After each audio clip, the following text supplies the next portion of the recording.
Ahead of Election Day, we're interviewing candidates battling for local, state, and federal positions in San Diego County. Today, we are talking about the race for Imperial Beach City Council District 2 seat and the three candidates in that race, incumbent Jack Fisher, Martin Mattis, and Ben Swearingen, who joins us now to talk about his campaign. So thank you for being here. Thanks for having me. We were just talking about you've been nominated Teacher of the Year in the past, but what makes you the best person for the job? Well, that's a big part of it, I think. Being a teacher in the community for 15 years, I really got to know the families and see on the ground, both their hopes and their struggles. So I really know the community vis-a-vis that. I've also been involved in various committees at the school district, local control and accountability committee, deciding things about curriculum and facilities, and soccer coach, involved in many ways in the community over the years. Well, let's talk about the sewage crisis in IB. That's sort of what we call the elephant in the room. No surprise, again, it's in the headlines. How do you plan to address that if you're elected? Well, it's a multifold approach. One of the things we need to do urgently is capitalize on the attention we've gotten recently with some of the noxious chemicals that were found, the hydrogen sulfide, possible hydrogen cyanide. Those are scary things, and we're finally starting to get some of the attention that we've been, screaming for. We need to capitalize on that and pressure the governor to ask the White House to declare a state of emergency.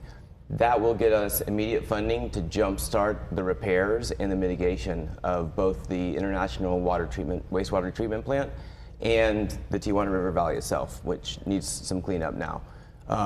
We also need to, in our renegotiations of the USMCA, which some people know as NAFTA 2.0, we need to enforce the treaty, and we need to have a quid pro quo with Mexico that if you don't implement some of the infrastructure that you've agreed to in the past, get a lot of those colonias where 20% of the effluent that just goes down the drain comes from, properly plumbed and have a sewage system, then we're not going to desalinate the Colorado River water that we send to you every year, and the water that will come out of the plant once it's upgraded, reclaimed water, recycled water. We will be delivering that back to Mexico.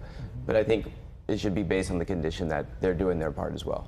And then recently we heard about the IV residents who filed the lawsuit because they're getting sick. And you're a resident of IV, so how do you feel about the lawsuit?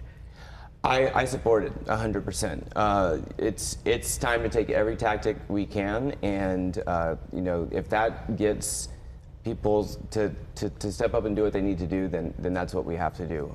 People are suffering. People are afraid to go to the beach, even just to be barefoot in the sand, because they're worried about the toxic chemicals. There's increases in lung issues, headaches throughout our community, even digestive issues. It's a social injustice, environmental injustice, and it needs to be addressed immediately.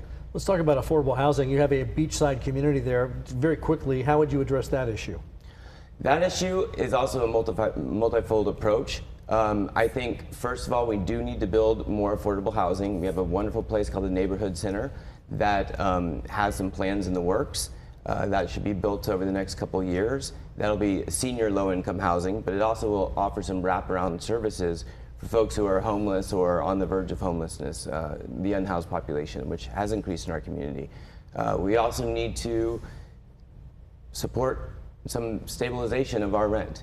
I am for local control of rent, because Imperial Beach is different from Bakersfield, is different from Los Banos, some small farm town in the Central Valley. We've got to be able to address our needs. We've got to listen to all of our community. We know it best, and then we can develop a plan that's going to serve everyone the best. And then quickly, I just want to ask, what about public safety in IB? Public safety, we've been a pretty safe town. We've gotten safest town many years. One of the things, though, that has been a concern as I go around and walk the neighborhoods is the increased traffic we've had with all the development. IB got kind of discovered in the past 5 years. It's no longer the sleepy beach town it used to be. And that's great. All the new development, all the new people moving in, but it's increased traffic, and we have people speeding up and down the streets to avoid the traffic. So I propose that we have better signage, more crosswalks, speed bumps in some of the neighborhoods, so that people can feel safe just walking around their own neighborhoods. All right, Ben, thank you so much for joining us. We've also spoken with Martin Mattis earlier this month and Jack Fisher earlier today. So to watch any of those interviews and see our full election guide, you can visit our website, fox5sandiego.com/election.